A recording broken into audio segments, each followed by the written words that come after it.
Hey guys!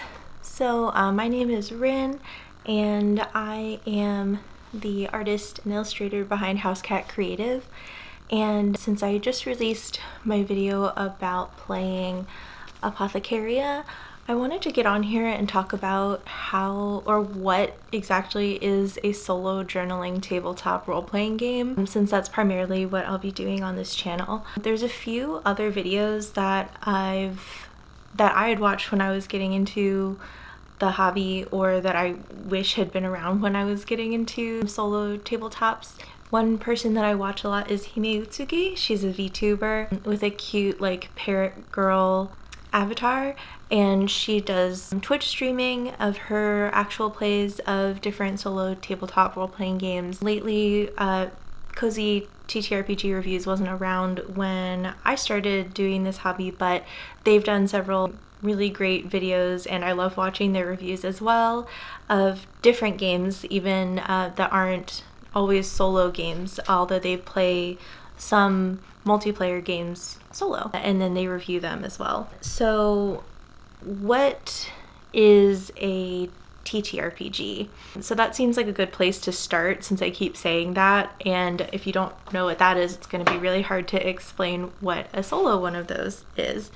So TTRPG stands for tabletop role-playing game, and the most archetypical example of this is Dungeons and Dragons. So a lot of people are more familiar with Dungeons and Dragons because of media like Stranger Things, or actual play groups like Critical Role or Dimension 20 with people like Matt Mercer, Brennan Lee Mulligan, Abria Iyengar, those kinds of people. And that is it's a really good jumping off point to understand what a tabletop role-playing game is. So it would be a collaborative tabletop game, so something that's played physically in front of you, essentially telling this story to each other and using the rules of the game as a vector to help you generate characters and make things happen that you don't really have 100% control of. If we take tabletop role-playing game as a concept, it is so much more than what D&D portrays it. There are so many different games and so many different ways to express reality in terms of a game. They're focused on different things. Within the realm of tabletop role-playing games, there are games that are specifically developed and written and meant to be played solo. There are also games that are developed and written for more than one person. So if you think of like a 5 or 6 person table of your typical kind of Dungeons and Dragons party, and you can take those multiplayer games and actually make them solo. But not all tabletop role-playing games that are meant to be a solo experience are journaling games. So a lot of them, if you think of like a video game, a lot of them are very video game-like, where you can essentially you can move your character through the world via like tiles or hexes or any other designation of physical distance within that world, like 2d6 Dungeon or 4 Against Darkness have that kind of as the main mechanic and the main way that they want the player to experience the world. There's also ones that are a little more board game like, so Escape from the Dark Sector is one that I can think of, because it uses cards for the characters. It uses like a board and pieces that you specifically interact with in order to experience the story and move your character through the world. Then you can also have the player reacting to in-game events by writing. So you're developing the story, you're developing your character who you're taking on the role of, and that's going to be the type of game that I primarily play. So for example, this game, 1,000-Year-Old Vampire, is used to be very well known, and it's a game by Tim Hutchings. And a lot of their collage art is in here, so it makes like a really cool just book in and of itself to have. It's very physically attractive. And what's cool about this is you make a vampire and you are with them throughout their very long life. And this game is a lot of reflecting on what it means to be immortal, what kinds of things you would experience. You gain memories and artifacts, and you lose them also. And you do things that are reprehensible and that you can't take back. And as you do that, the story of your vampire over this millennia kind of emerges. And that is something that you can journal. And you go to different pages and use different prompts depending on your choices to generate the events within the game. So in that respect, it's a little bit like a choose your own adventure book. A lot of what I do is using my physical items, like my beautiful notebooks and my really nice pens and stationery and stuff. It's a really fun way for me to engage with those things without needing it all to be about like my real life self.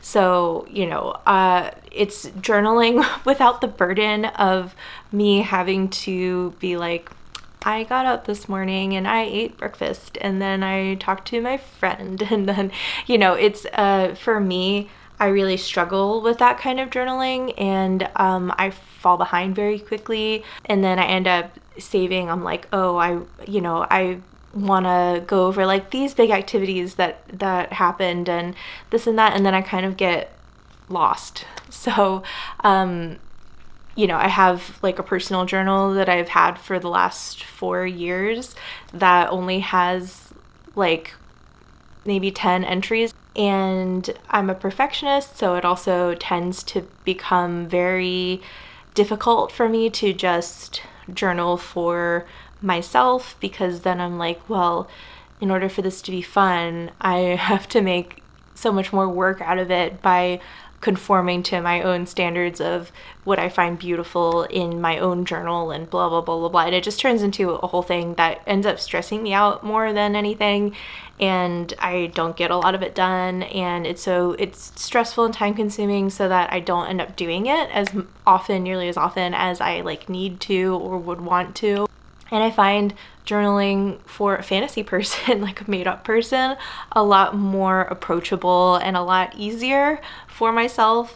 And so I've finally started using my nice stationery and my notebooks and my fun things, and it really brings me a lot of joy to look at the story afterwards or make little things for my characters. Like I'll come up with different items, and I'll come up with like different villages, and then I'm like, ooh, I want to make their house in like The Sims or something like that. So it also connects me with different hobbies.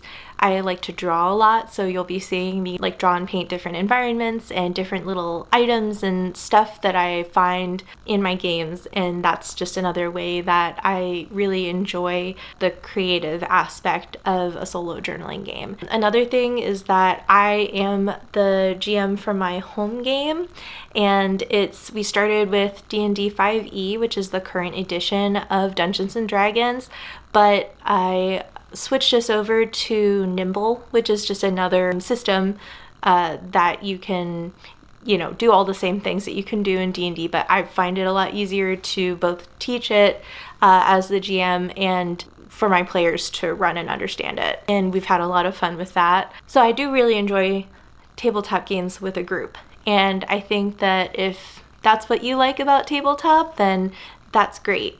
But I would encourage, especially my fellow forever GMs out there, I would encourage you to, if you just have been looking at like other games and you're like, I want to try Pathfinder, I want to try Nimble, I want to try, X, Y, and Z, building up the skill of taking these games and running through them solo by yourself not only gives you the ability to play these games even if like your table might not want to, or you yourself just don't have like the time or energy to run it with other people. I find that it helps me GM better because I'm good at coming up with more stuff on the fly because I've had to do it for myself in my own games, and I know what I find engaging, and it kind of puts you in a perspective taking position where you are the GM and you are the player. So you're totally responsible for your own experience, and you can really tailor that experience to what you like. You notice what you like, and you can also onboard yourself with so many different rule sets, because a lot of these solo journaling games, since they're meant to be solo, have their own self-contained rules for how they want the player to engage with the world through the journaling, through the game mechanics, and through, other means. So you develop a lot of skills to help yourself generate the world around you, generate these experiences in different ways. And having a flexible working knowledge of different systems of that is actually really helpful, I find, for GMing and kind of coming up with stuff on the fly, but also planning events for my group and things like that when I'm GMing for other people. So it's another really cool tool that you can put in your GM repertoire, and it also kind of enables you to be, the chaotic little gremlin that you've always wanted to be for yourself. You don't have to worry about what other people think of your plot lines. You don't have to worry about onboarding other people to the rules. You don't have to worry about triggers, like other people's triggers. You know your own triggers. And so, it's a really accessible way for you to try out different systems and different play in different worlds, play with different characters, play these different stories. So the game that I'm currently playing through on the channel is going to be Apothecaria by Anna Blackwell, and I do have most of the printed supplements for Apothecaria, and I might add them in as I go. I might just keep like the first in-game year like with the vanilla Apothecaria, but we'll see. But I really, really like this one. It's the first solo game that I was really able to consistently run for myself, because it has this rhythmic exploration. You diagnose the villager, you kind of generate that villager, you go out and find the reagents for concocting the potion to cure the villager, and then you cure them, and then you have a little bit of downtime. So it's got a really nice rhythmic, predictable, and comforting game loop, and I really enjoy the flavor of the game, and I like making my own little things for it. If you watched my setup video, you know that I have like a bunch of different sections in my journal that I'm using with item cards and stuff like that. So it's a really fun time, and I'm really looking forward to showing you guys more of my version of High Rannoch, which is the town that the game takes place in.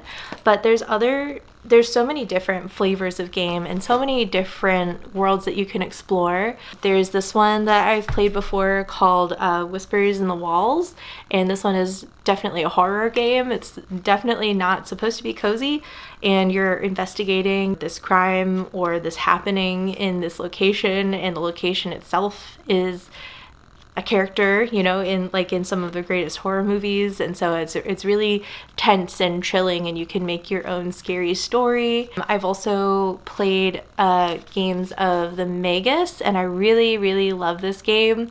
This version is the Oracle version, which has these gorgeous Oracle cards by Malmados, the artists that made the game, and I've used the Oracle cards for other solo journaling games when I'm a little bit stuck or I can't think of stuff to characters or like the way I want an interaction to go. Sometimes I'll just pull one of the cards and use what's on there. And there's a lot of solo journaling games out there.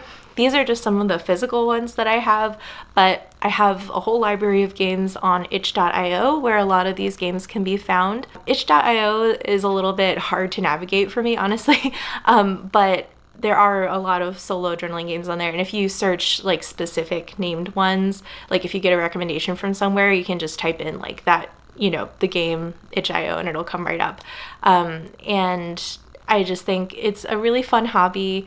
I'm really excited to introduce you guys to different games. I'm gonna be like giving my thoughts on the games that I have and that I have played or that I'm excited to play and things like that. So I really want to introduce more people to this hobby because I think it can be such a fun way to use things like stationery, get those creative juices flowing. Even if you don't draw things like me, or even if you don't necessarily think of yourself as like a writer or creative person or whatever, I think there's a lot of fun to be had in picking up the solo journaling games because you make all these fun stories that you can't find anywhere else because you're the one that made them.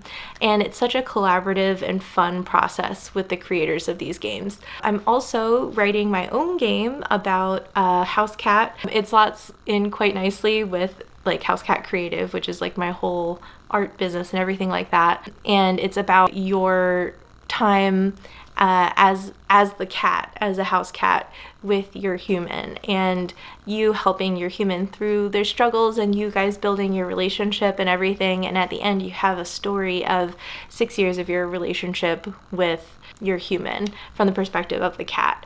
So I'm really excited to work on that more. And I'm really excited to show you guys a variety of games and stuff that you could really get into and I think have a lot of fun with.